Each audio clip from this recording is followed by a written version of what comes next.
Is it that this best kept secret in law is a best kept secret on purpose? The world of law has changed unimaginably. It is the key to partnership.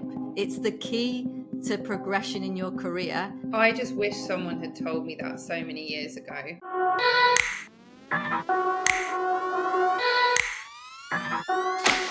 There's no shortcut to building a successful career in law, but there is an essential ingredient that nobody talks about.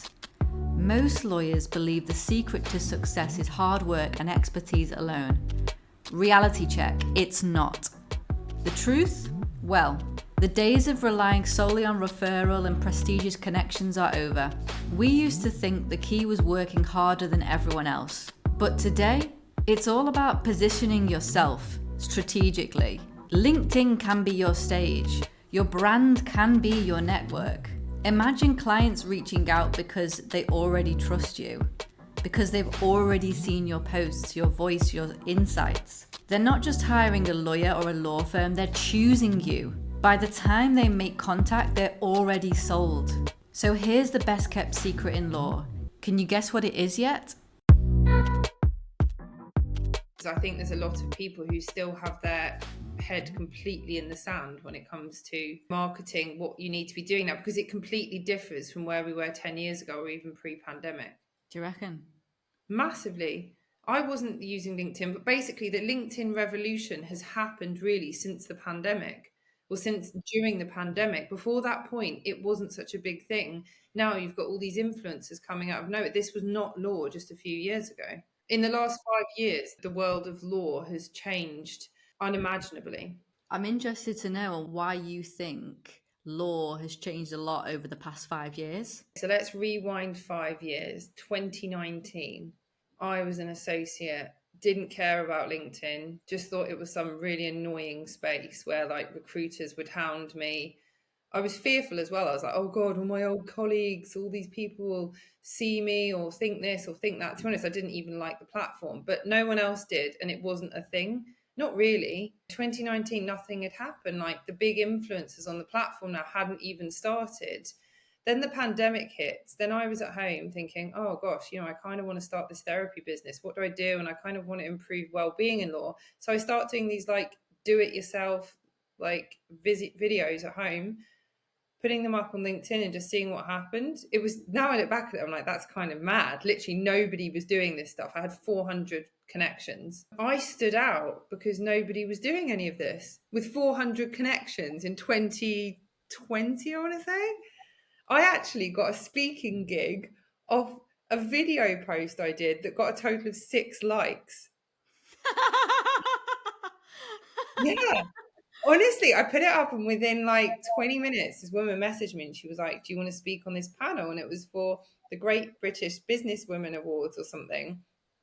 It was so proper. Like we were in green rooms and backstage, like all online, but it had like, the American people like doing the intro being like, and this time we're going to speak 3 p.m. to blah, blah. And I was like, oh my God, I'd never done anything like this before, and it was really proper. And that was literally off a post that got 6 likes. It just wouldn't happen now, I don't think. It doesn't happen in the same way. And I was just messing around like most people, had maximum 2,000 or 3,000 connections. And it's completely ballooned. Like we're not in the same space anymore. The idea that lawyers would be out there telling their stories, actually really understanding the psychology of marketing and sales, absolutely not. The advice I was given when I was an associate was go to this networking event and give out 3 business cards.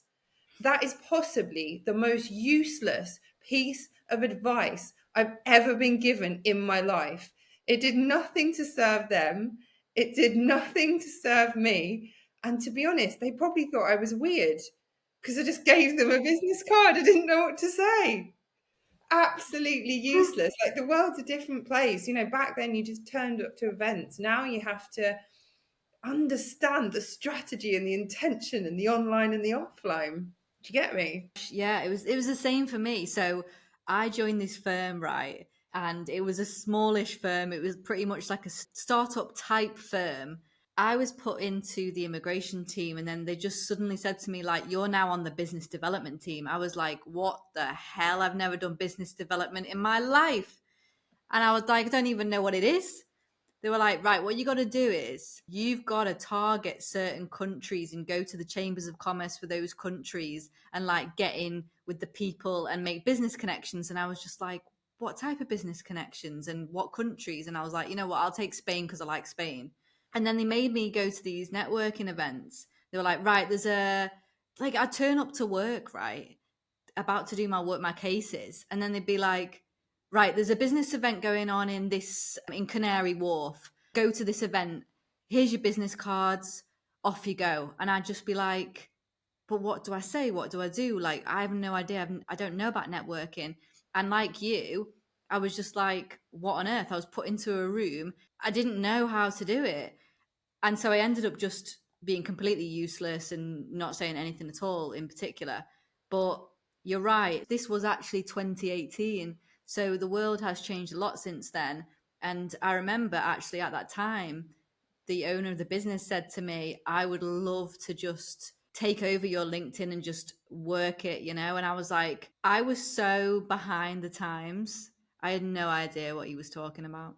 The really worrying thing, though, is that that was what, 2019?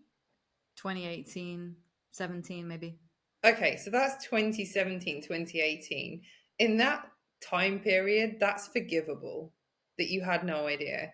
What is not forgivable, I'll go as far as to say it, is to be here in 2024 and be saying, "Oh, I don't really get it, but I'm just going to hope for the best." It's not. You will be left behind. And I can't tell you how many people I speak to. I spoke to someone just today who's in the law field, and they basically said to me, "Oh, you know, all this AI stuff and this LinkedIn stuff, I don't really do it. I don't really use it."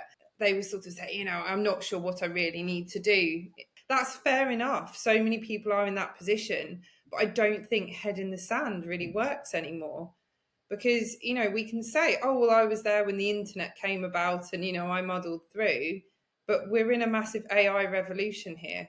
We're in a social media revolution. If you don't catch up soon, you're going to be in a different ball game. Literally a different ball game. You know, when I say to people now, well, in the last 18 months, I've got to, you know, I've gained about 30,000 followers or so, and my posts get hundreds of thousands or millions of views collectively. How on earth do you compete with that if you're just doing in-person networking events? I'm not saying there isn't a time, I'm not saying there isn't a place. It's almost overwhelming how quickly times have changed and are changing. The question is, can you keep up? Completely agree. I think, as you say, if you don't keep up, you're going to be massively left behind. I genuinely think the future of law and of law firms, and I'm talking the next 5 years, definitely next 5 to 10 years, is that each person within a law firms are going to be started or created by these really forward thinking people, which they are starting to become now. You know, I see people leave law firms because they think the billable hour is backdated, and they start these new law firms and they bring in people. I think the future of law firms is that the individuals within the law firms, the lawyers, the employees, are going to have their own personal brands, and collectively that's going to boost the employer, the company brand.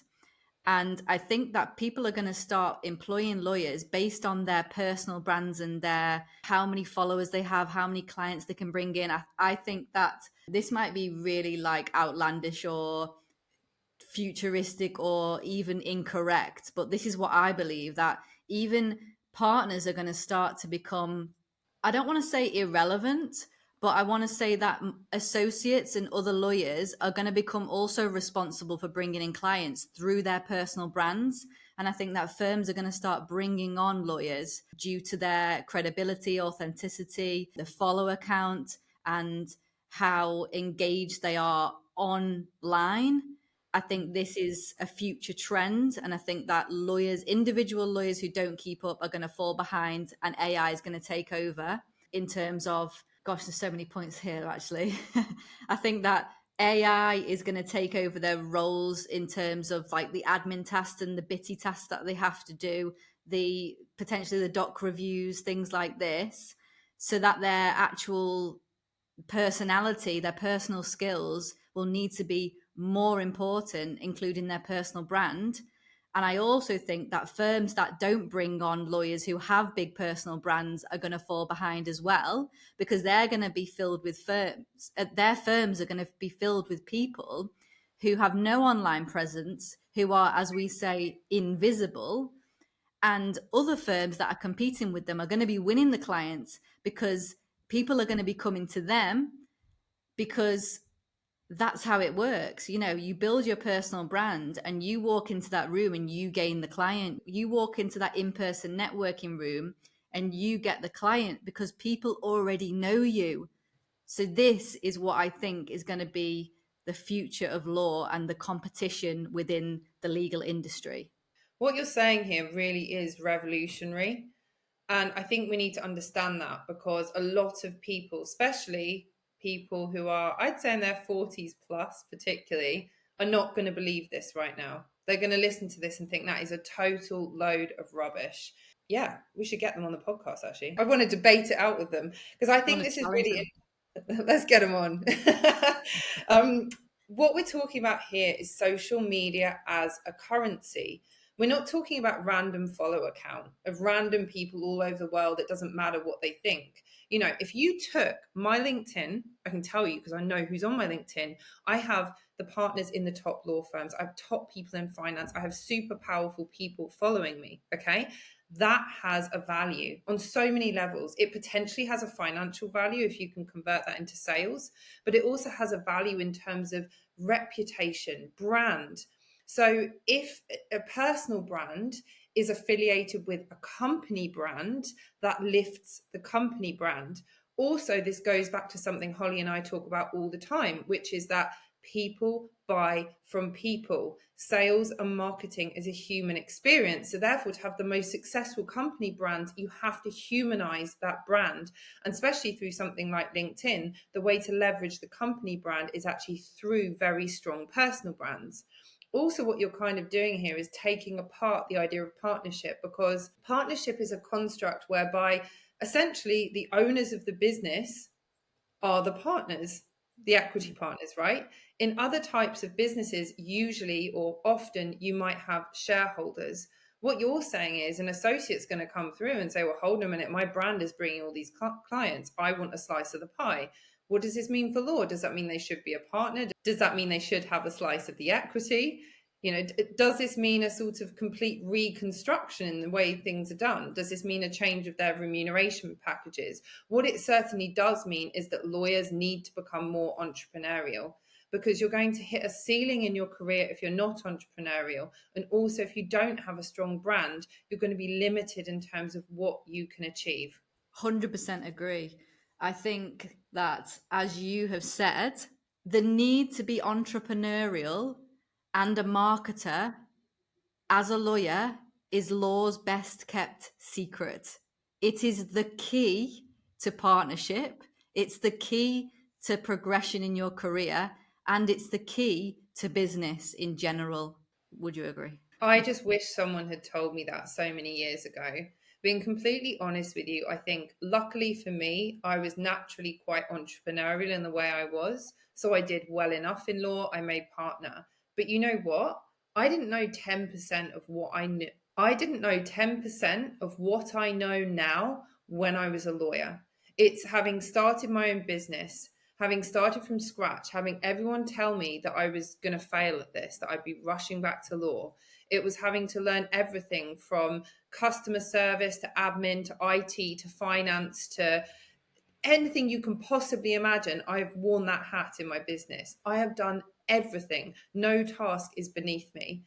And then to have started that business and started a second business, and then having built a social media profile which now magnetizes clients and just builds that kind of brand, that is what has taught me to be truly entrepreneurial. If I had had this as a lawyer, I would have been so successful, so successful. And I wish I'd known it back then, although that wasn't my journey. But what I would say for lawyers is I could get away with it.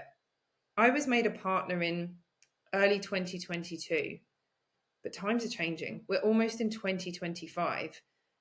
If you can't be showing all of the different steps you're taking to be winning clients or just building that brand, building that reputation, you're going to fall behind. But also, you might be sitting there thinking, I'm an in house lawyer, none of this applies to me. Well, you're wrong.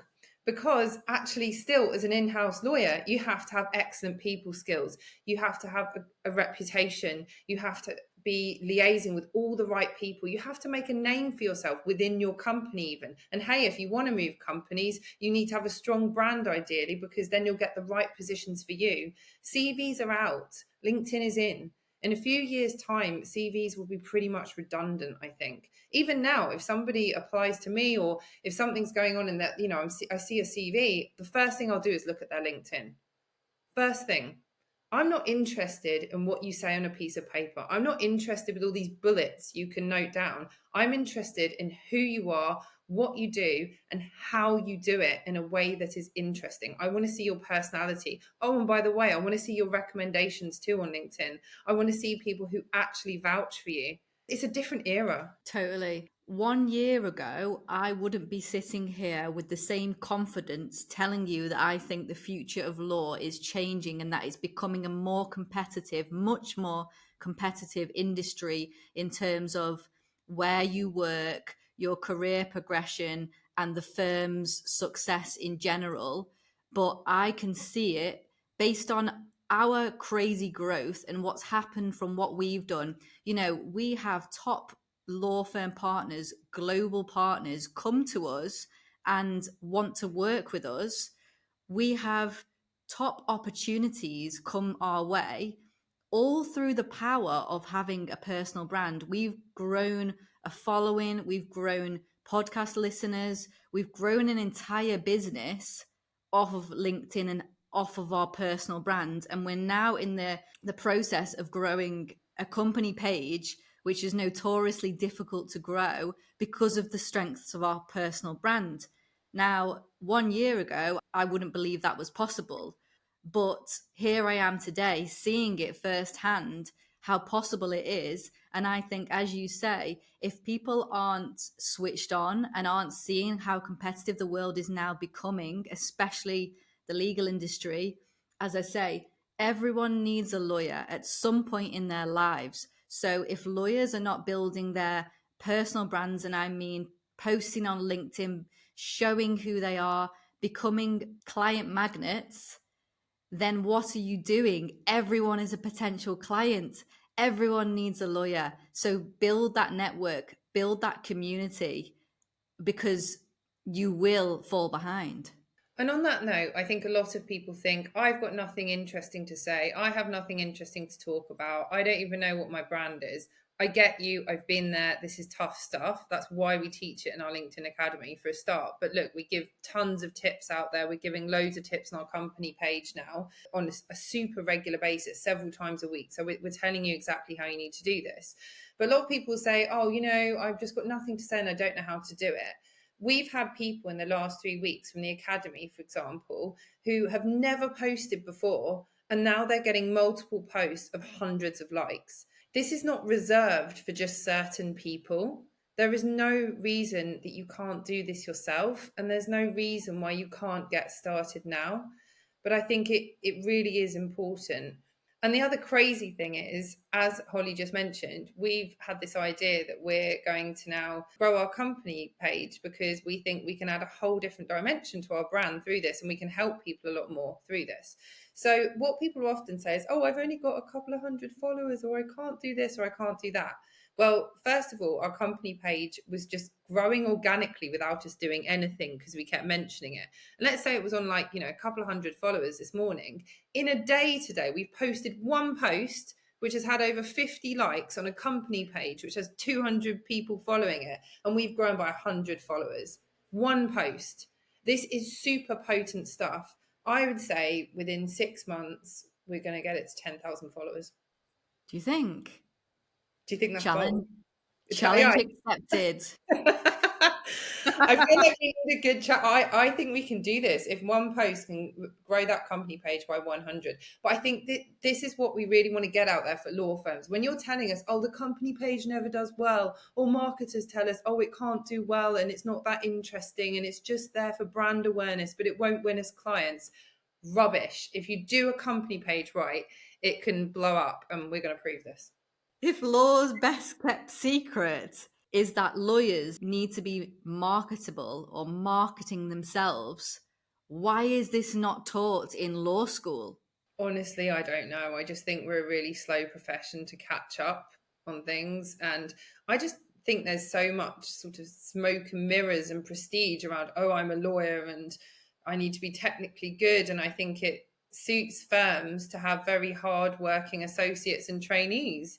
Like that's what you want. It's the billable hour. It's like churn out the work so that we make money. Essentially, you are the money making machine. And then suddenly, as you get more senior, you think, oh, I'd quite like to be a partner. I'd like to take on more responsibility. Okay, sure. Well, now can you bring in some clients? But you suddenly realize that a bit too late often. What needs to happen is we need to have a more holistic approach and be telling people this from the very, very beginning. I would say we actually need something like an MBA style module at law school, which teaches sales, marketing, business, maybe more than one. There just needs to be more of an emphasis on it. I remember a partner saying to me when I was a trainee something like, what's your charge out rate? I had no idea. And he reprimanded me because I didn't know. Honestly, I didn't know and I didn't care. There was no incentive for me to know or care. And that's a problem. If you want your juniors to really care about their charge out rates, to be thinking in an entrepreneurial way, to think in a business minded way, tell them why it's important to them, train them properly. Don't just go, what's your charge out rate? Oh, you don't know. But that also shows a misalignment between the levels, right? I think it comes down to, like you say, firstly, prestige. So we're in law school, we're learning about the law. These other aspects, marketing, etc., are not relevant right now. This is what you're going to learn on the job. Okay, so the syllabus is designed around prestige and history and how it's always been. I mean, this is a problem with university in general. It's the same when you do a business degree. You'll learn the theory, you're not learn the practical. And marketing and entrepreneurship is the practical part of law, but it's the most important part because it's how you literally succeed in law. So you'll learn the theory, fine. But is it also, as a second point, done on purpose? Because not everyone can be made partner because there's a hierarchy and you need some people to stay in certain roles. You need junior associates, you need paralegals, you need associates, you need people in these workhorse roles in order to keep the machine running. So is it that this best kept secret in law is a best kept secret on purpose? This might be quite controversial. I don't think law firms are quite as nefarious as to say they're sitting down and thinking, oh gosh, we must keep this information from the associates so that they don't all want to be partners. They're not doing that. I just don't think that's what happens. I do think there are probably some selfish partners who think I'm going to dangle the carrot in front of certain associates because they're really good in my team and they make me a lot of money. In fact, I know that happens. But that's slightly different. I don't think there's some huge conspiracy. I think the key is around all of this. It's a hugely controversial, hugely debatable topic, but you know what? You just have to do better and you have to be better. You have to be forward thinking. You have to think about yourself, but you have to think about your firm too. You have to not be afraid to speak up and you have to ask for what you need and want. If you just sit there like a wallflower expecting things to come to you, it's not going to happen. And also, I think you can't be arrogant. I see this arrogance all the time now. I do what I do in terms of helping lawyers with branding and marketing. They think LinkedIn, for example, is just this little thing. I'm a lawyer, I'm a lawyer. I can do all of this. I can understand LinkedIn in a moment. Guess what? You can't. It's really hard. I'm a lawyer too. I've spent years trying to work this stuff out. The psychology and the depth and complexity of understanding sales, marketing, emotional intelligence, and all of the skills you have to be entrepreneurial is just as hard, if not harder, than law. If you underestimate other skill sets that you need to gain, you're going to come a cropper. There's just no doubt about it. And I do think there's an arrogance in law.